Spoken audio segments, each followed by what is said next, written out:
میں نے ادھر چوئن لائی کو خط لکھ دیا.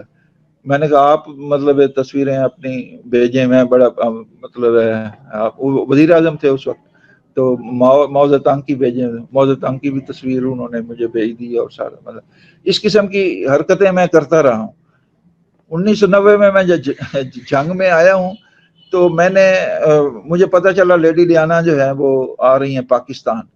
میں نے ان کو خط لکھ دیا, میں نے کہا کہ آپ جنگ آئے, میرا کلینک ہے اس پہ وہ وزٹ کریں. یہ میں نے کہا یہ بڑا اس قسم کا ہاسپٹل کا وزٹ کرتی ہیں. میں نے کہا زیارت بھی ہو جائے گی اسی بہانے, اور دیکھ بھی لیں گے اور سارا. اچھا, اوپر سے میں بڑا پریشان, یہ 1990 کی بات ہے, اوپر اندر سے میں پریشان یہ کہ میرے پاس تو پیسہ ہی کوئی نہیں ہے, آ بھی گئی تو کیا.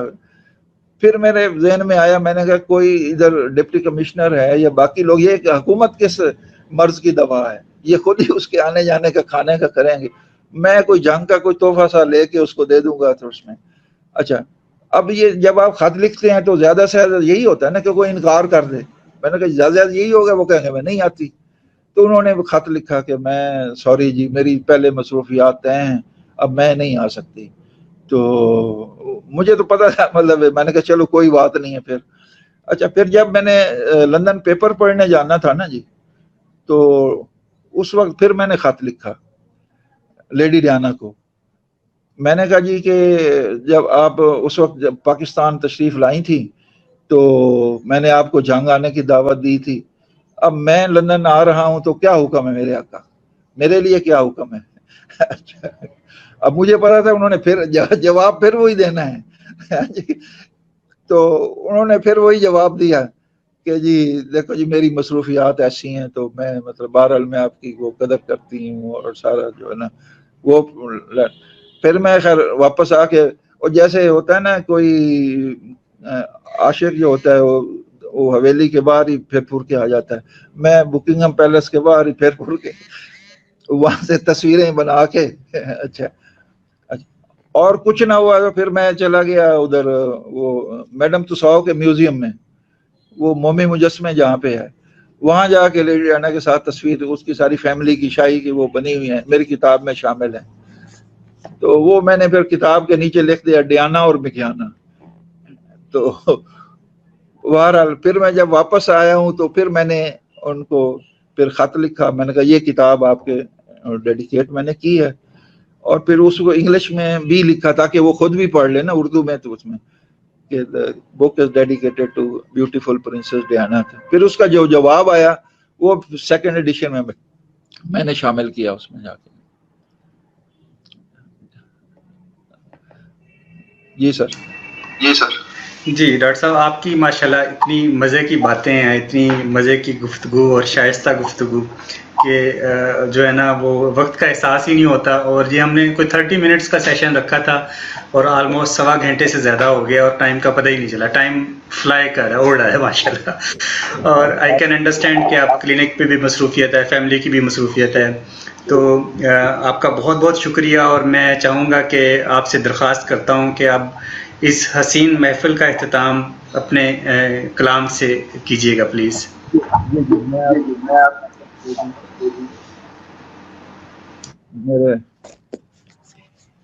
میری جو کتاب ہے, اگر پہلے میں آپ کو ایک نعت شریف سنا دیتا ہوں, پھر ایک غزل, اور پھر اجازت.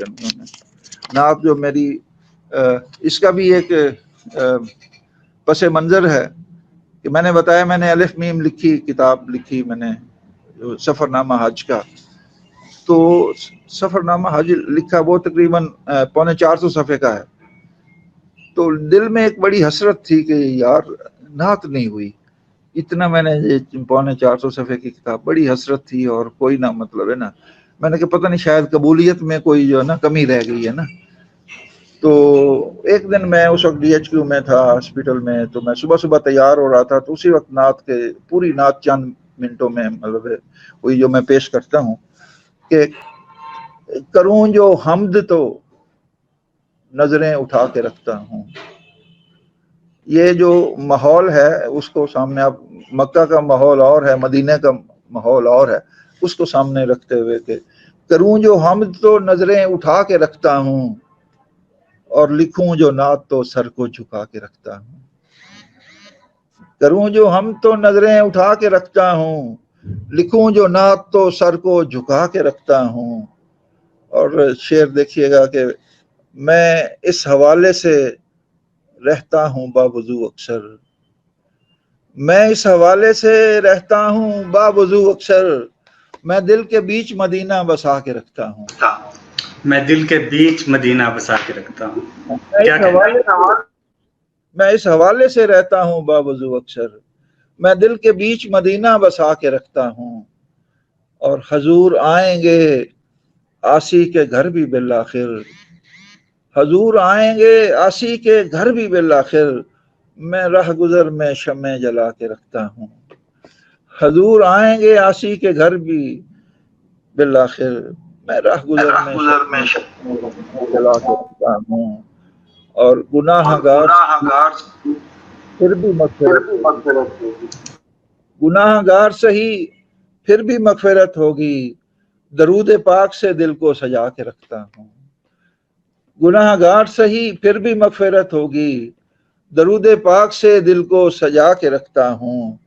اور یہ شعر ہے مقطع جو ہے جو آپ صلی اللہ علیہ وسلم کے قدموں میں جب بیٹھنے کا موقع ملا اس کیفیت کا شعر ہے کہ مدینے پہنچ کے رویا ہوں میں بہت محسن، مدینے پہنچ کے رویا ہوں میں بہت محسن، گو اہل دنیا سے آنسو چھپا کے رکھتا ہوں، مدینے پہنچ کے رویا ہوں میں بہت محسن، گو اہل دنیا سے آنسو چھپا کے رکھتا ہوں، کروں جو ہم تو نظریں اٹھا کے رکھتا ہوں، لکھوں جو نعت تو سر کو جھکا کے رکھتا ہوں، اور میں اس حوالے سے رہتا ہوں باوضو اکثر، میں دل کے بیچ مدینہ بسا کے رکھتا ہوں۔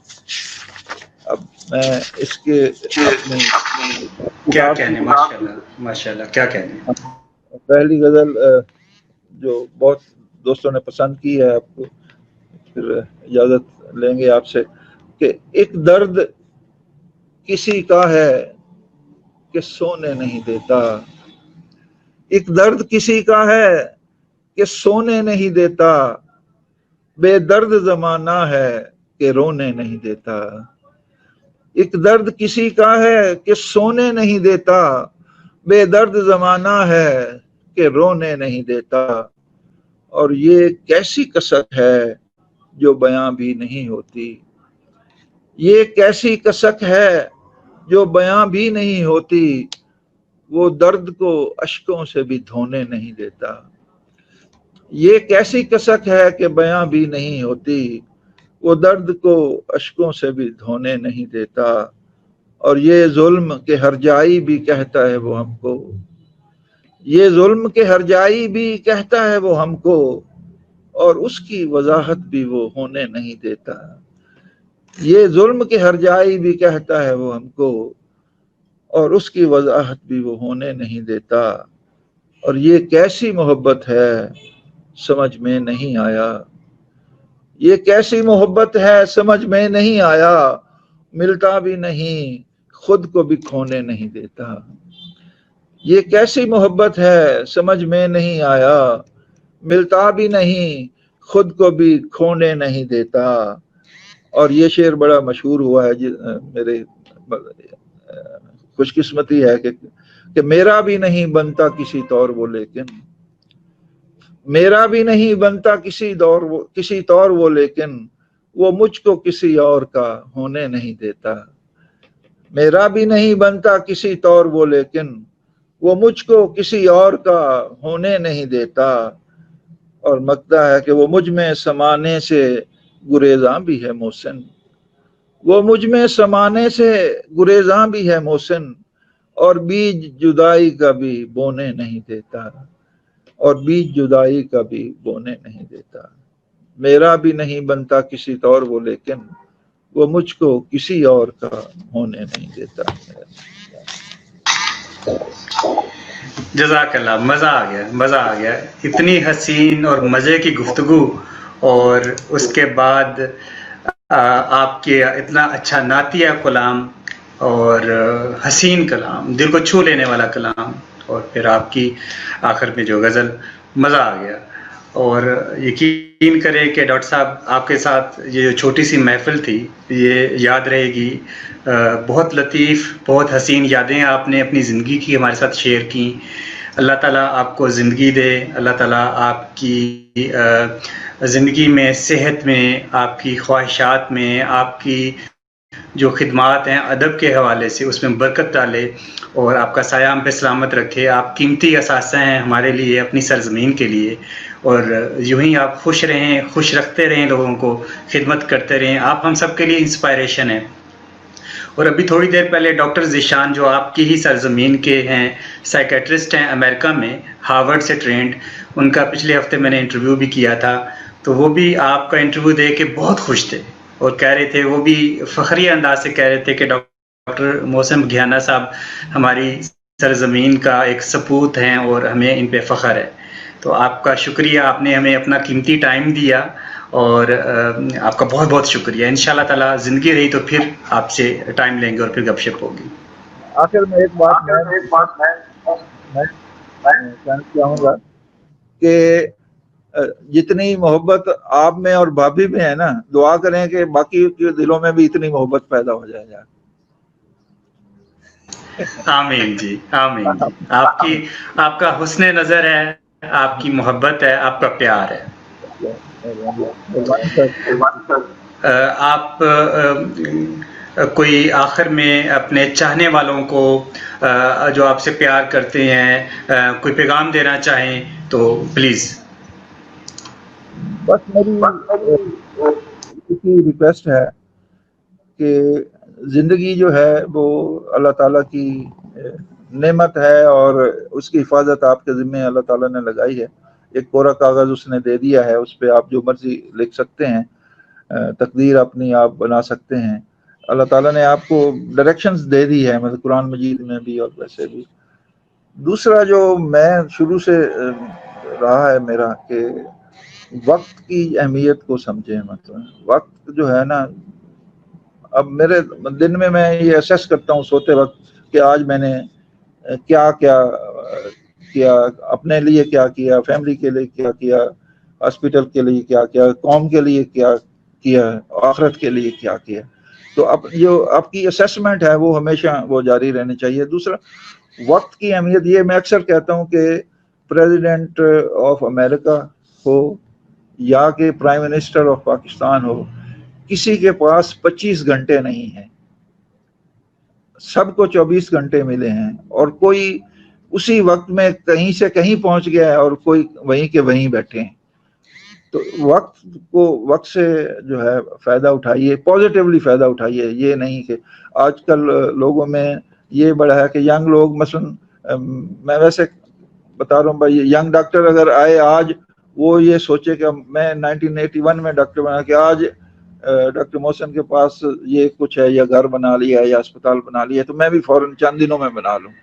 تو یہ فوکس مطلب نہیں ہونا، دیکھنا ہے کہ پیچھے سٹرگل کیا ہے. اب ایک اینگل زندگی کو دیکھنے کا یہ ہے کہ لوگ کہیں کہ مطلب میں جنگ میں 1990 میں آیا، اب تک یہاں سروس، ابھی بھی میں کلینک میں بیٹھا ہوں. ایک اینگل دیکھنے کا یہ لوگ کہیں کہ دیکھو جی اس نے ہمیں لوٹ کے تو اپنا گھر بنا لیا یا فلاں کر لیا. دوسرا اینگل جو دیکھنے کا ہے پازیٹیو، وہ یہ یار اس بندہ جب یہاں جنگ آیا تھا تو یہ کتنا جوان تھا، شی جوان تھا، اور اب کیا ہو گیا، یہ اس نے ساری زندگی جو ہے اپنے شہر کو دے دی ہے. تو یہ سوچنے کے دو اینگل ہیں. پلیز مثبت سوچئے، وقت کی قدر کیجیے، اور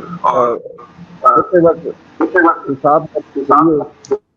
اور ایک میں اور چیز آخر میں یہی کہنا چاہوں گا کہ اگر آپ نماز پڑھتے ہیں تو نہیں پڑھتے تو پڑھیں، اور پڑھتے ہیں تو رات اپنا حساب کر کے سوئیے.